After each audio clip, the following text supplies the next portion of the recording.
अस्सलामुअलैकुम वरहमतुल्लाहि वबरकातुहू। कैसे हैं गाइस? उम्मीद करती हूँ सबके सब बेहतरीन होंगे, गुड होंगे। आज हम इंग्लिश स्पोकन क्लास का लेक्चर नंबर 2 स्टार्ट करने लगे हैं, लेसन 2। जैसा कि आप लोग जानते हैं कि कल के लेक्चर में हम लोगों ने इंग्लिश के बेसिक थिंग्स के बारे में स्टडी किया था कि 4 स्टेप्स हैं बेसिक इंग्लिश के: letter, words, sentences and paragraph. और 2 हमने इसकी काइंड्स पढ़ी थी सेंटेंसेस की, एक अफर्मेटिव सेंटेंसेस और एक negative sentences. Today we will read a third type of kinds of sentences. Third kind is imperative sentences. Imperative sentences ये कौन से सेंटेंसेस हैं? ये हैं हुक्मिया फ़िक्रात, यानी कि ऐसे ऑल सेंटेंसेस जिनके अंदर हम कोई हुक्म देते हैं, कोई ऑर्डर करते हैं, उनको हम लोग क्या बोलते हैं? इम्पेरेटिव सेंटेंसेस बोलते हैं। जैसे कि आपको सामने दिख रहा है कि लिखा हुआ है कि इम्पेरेटिव सेंटेंसेस हुक्मिया फ़िक्रात, ये ऐसे फ़िक्रात होते हैं जिनके अंदर हुक्म या दरख्वास्त या नसीहत मौजूद हो। अब इसमें यहाँ की आपको एक लाइन दिख रही होगी, 99% हुक्मिया फ़िक्रात में फर्स्ट फॉर्म ऑफ वर्ब इस्तेमाल की जाती है। अब बेसिकली ये क्या कह रहा है? ये कह रहा है कि 2 sentences in which we give order, in which we request something, in which we advise, those sentences are called imperative sentences. इसकी एग्जांपल है टू और 3, मैंने यहाँ पे डिस्क्राइब किया उसको। सबसे पहली एग्जांपल है ओपन द डोर, मतलब दरवाज़ा खोलो। ठीक है, हम किसी को ऑर्डर दे रहे हैं। और सेकंड सेंटेंस है यहाँ पे please do this. Please do this work आ सकता है, प्लीज़ डू दिस मतलब आप कुछ भी यहाँ पे यूज़ कर सकते हैं। तो प्लीज़ डू दिस के हम लोग किसी से रिक्वेस्ट कर रहे हैं यहाँ पे कि कोई काम कर दो या ये कर दो या वो कर दो। तो रिक्वेस्ट जो है ये भी हम लोग इम्पेरेटिव सेंटेंसेस में आएगा। और हमारे पास थर्ड सेंटेंस है इसके एग्जांपल में, प्लीज़ ऑलवेज स्पीक ट्रूथ, यानी कि हमेशा सच बोलो। अब हम किसी को नसीहत कर रहे हैं इसमें कि आप लोग भी हमेशा सच बोलना चाहिए। सो ये जो काइंड्स हैं, जो इस तरह से सेंटेंसेस हैं, वो सभी क्या होते हैं? वो इम्पेरेटिव सेंटेंसेस होते हैं। अब देखें, ये डू और ऑलवेज, स्पीक, ये जो है ये ओपन, स्पीक, डू और ओपन, ये तीनों हमारे पास वर्ब की फर्स्ट फॉर्म्स हैं। अब इसमें आपको जैसे कि ऊपर ये आपको एक नोट दिखा कि 99% जितने भी इम्पेरेटिव सेंटेंसेस हैं हमारे पास, उसमें तकरीबन 99% जो इम्पेरेटिव सेंटेंसेस हैं उसमें हम लोग फर्स्ट फॉर्म ऑफ वर्ब जो है वो यूज़ करते हैं। अब हमारे पास ये थर्ड जो इसकी काइंड है वो कंप्लीट हो गई। यहाँ पे हमारे पास फोर्थ इसकी टाइप है conditional sentences. Conditional sentences meaning क्या है इसका? शर्तिया फ़िक्रात। मतलब आपको जैसे कि इसके नेम से ही आपको पता चल रहा है कि कंडीशनल सेंटेंस है, इसमें कोई ना कोई कंडीशन होगी, कोई ना कोई शर्त होगी। तो इसके आगे मैंने डेफिनेशन राइट की है। इसकी डिफाइन इसको हम कैसे करेंगे? ये ऐसे फ़िक्रात होते हैं जिनके अंदर कोई शर्त रखी जाती है। इसका क्या मतलब है कि 2 sentences in which any condition apply, मतलब जिसके अंदर कुछ ना कुछ हम लोग कंडीशन रखें, उनको हम क्या बोलेंगे? ये कंडीशनल सेंटेंसेस हैं। अब ऐसी सूरत में जुमले के 2 हिस्से होते हैं। वो क्या कह रहे हैं कि जब हमारे पास कंडीशन आती है किसी भी सेंटेंस में, जब हमारे पास कंडीशन आ जाएगी तो उस सेंटेंस के हमेशा 2 जो है उसको 2 पार्ट्स में डिवाइड कर दिया जाएगा। अब वो 2 पार्ट्स कौन से हैं? ये देखें यहाँ पे हमारे पास 2 पार्ट्स हैं इसके।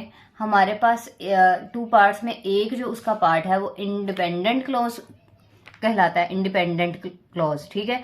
और सेकंड जो पार्ट है उसका वो सब ऑर्डिनेट क्लॉज कहलाता है, ठीक है। अब इसको बनाने का कैसे हमें पता चलेगा इसमें कंडीशन यूज हो रही है कि नहीं हो रही, कि इसमें 2 पार्ट्स हैं, वो कैसे पता चल रहा है हमें? तो अब आपको मैंने एक एग्जांपल दी हुई है ताकि एग्जांपल से जो है आपको इसका अच्छे से समझ आ जाए कि आखिर हम लोग कहना क्या चाह रहे हैं। अच्छा, अब यहाँ पे अगर तुम मेरे जूते पॉलिश करोगी तो मैं तुम्हारे कपड़े इस्त्री कर दूंगा। अब इसमें 2 पार्ट्स हैं। देखें, उसने एक शर्त रखी है कि अगर एक काम कोई करेगा तो देन मैं दूसरा कर दूंगा, कि तुम मेरे जूते पॉलिश करोगी तो मैं तुम्हारे कपड़े प्रेस कर दूंगा। तो इसमें जो हमारे पास इतना पार्ट है, ये जो अगर तुमसे लेकर यहाँ से लेके हमारे पास यहाँ तक जो पार्ट आता है वो हमारे पास सबऑर्डिनेट कहलाता है। लाइक अगर तुम मेरे जूते पॉलिश करोगी, ये हमारे पास सबऑर्डिनेट कहलाता है। और मैं यहाँ से लेकर यहाँ से लेके यहाँ तक जो पार्ट आता है हमारे पास, मैं तुम्हारे कपड़े इस्त्री कर दूंगा, ये जो हमारे पास पार्ट आता है ये इंडिपेंडेंट क्लॉज कहलाता है। फॉर एग्जांपल ऊपर वाला पार्ट हमारे पास सबऑर्डिनेट क्लॉज कहलाता है और नीचे वाला पार्ट हमारे पास सबऑर्डिनेट क्लॉज कहलाता है। तो आई थिंक सो आप लोग को इतना जो है हमारे यहाँ पे क्लियर हो गया होगा। यहाँ तक अगर किसी का भी कोई भी क्वेश्चन आता है या किसी को भी कुछ भी यहाँ तक अगर कुछ पूछना हो या कुछ भी हो तो आप लोग इनबॉक्स में आके एडमिन के आप क्वेश्चन कर सकते हैं, ठीक है। अच्छा, नेक्स्ट हमारे पास फिफ्थ जो टाइप है हमारे पास फिफ्थ टाइप यहाँ पे एक्सक्लेमेटरी सेंटेंसेस है। अब इनका क्या मीनिंग है एक्सक्लेमेटरी सेंटेंसेस का? इनका मीनिंग क्या है? इनका मीनिंग है भाई इस्तजाबिया फिकरात, ठीक है। इसका मीनिंग है इस्तजाबिया फिकरात क्या होते हैं? इस्तजाबिया फिकरात के आगे मैंने डेफिनेशन राइट की है कि ये ऐसे फिकरात होते हैं जिसके अंदर कोई अचानक आने वाली खुशी, गमी, दुख या हैरानगी या अफसोस का इजहार किया जाता है। फॉर एग्जाम्पल कहते हैं कि जैसे फॉर एग्जाम्पल अचानक से मतलब एक्सीडेंटली ऐसा हो गया कि हम लोग बैठे हुए हैं और कोई अचानक से हमें खबर आ जाए, न्यूज़ मिल जाए कि किसी की डेथ हो गई है, ठीक है, कि एनीबडी डेथ, तो उसको हम लोग क्या बोलेंगे कि हम लोग वो एक अचानक से आने वाला गम है, ठीक है। तो उसको हम वो जो सेंटेंसेस होंगे कि अचानक से कोई भी यानी कि हमें कुछ भी ऐसा पता चल गया, कोई भी न्यूज़ मिल गई है, उसको हम लोग बोलेंगे ये एक्सक्लेमेटरी सेंटेंसेस हैं। अब ऐसे फिकरात में एक्सक्लेमेटरी वर्ड्स इस्तेमाल किए जाते हैं, ठीक है। ये लाइन यानी कि ना अच्छे से मतलब इसको समझना है कि एक्सक्लेमेटरी वर्ड्स इसमें यूज़ किए जाते हैं और फिकरात के आखिर में एक्सक्लेमेटरी साइन लगाया जाता है। अब यहाँ पे मैंने आपको एक ना एग्जाम्पल से ये समझाने की मैं कोशिश की है। यहाँ पे मैंने ये देखें एग्जाम्पल है, ओह अली फेल इन एग्जाम्स, ठीक है। अब जो ओ है यहाँ पे हमारे पास वो एक्सक्लेमेटरी, ये जो हमारे पास यहाँ पे है इसको हम लोग यहाँ पे एक्सक्लेमेटरी वर्ड यूज कर रहे हैं।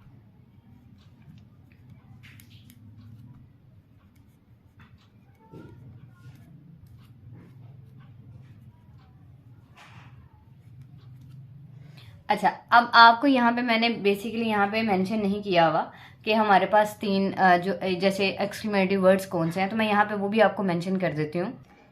यहाँ पे हमारे पास कुछ एक्सक्लेमेटरी वर्ड्स हैं, जैसा कि आपको दिख रहा होगा यहाँ पे मैंने कुछ एक्सक्लेमेटरी वर्ड्स राइट किए हैं। वैसे तो इसके अलावा और भी हैं जो कि एक्सक्लेमेटरी वर्ड्स कहलाते हैं, लेकिन बेसिकली यहाँ पे मैंने कुछ का जिक्र किया है। Exclamatory words oh, ah, alas, hurrah and so on यहाँ पे राइट किया है। ये जो हमारे पास एक्सक्लेमेटरी वर्ड्स हैं ये हम लोग इसलिए यूज़ करते हैं कि जैसे अगर किसी ने अपनी खुशी का इजहार करना है, मतलब फीलिंग्स एक्सप्रेस करनी है कि वो बहुत ज़्यादा हैप्पी है, हम लोग यूज़ करते हैं हुर्रा, ठीक है। हुर्रा यूज करेंगे, हुर्रा के बाद हमारे पास बैट बॉल का साइन आता है, ठीक है। इसके लास्ट पे भी आ सकता है, हुर्रा के फौरन बाद भी आ सकता है। इनको हम लोग एक्सक्लेमेटरी वर्ड्स कहते हैं और बैट बॉल का जो साइन होता है इसको एक्सक्लेमेटरी साइन कहते हैं। और थर्डली यहाँ पे आपको एक चीज क्लियर करती जाऊं मैं कि एक्सक्लेमेटरी सेंटेंसेस जो है हम लोग अगर उसकी डेफिनेशन करें तो वो यही है कि एक्सीडेंटली कोई भी न्यूज़ हमें मिल जाती है, जैसे हम लोग बहुत अचानक से हमें कोई न्यूज़ मिलती है कि भाई जैसे मेरा रिजल्ट आ गया, तो उसको मैं कहूँगी hurrah, I pass in the examination.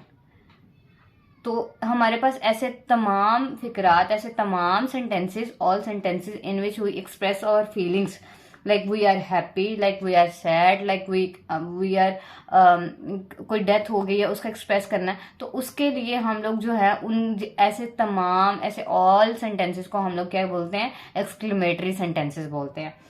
तो यहाँ तक दोस्तों हमारा आज का जो लेक्चर है यहाँ तक वो कंप्लीट होता है। उम्मीद करती हूँ आपको मेरा लेक्चर नंबर 2 जो है वो भी पसंद आया होगा।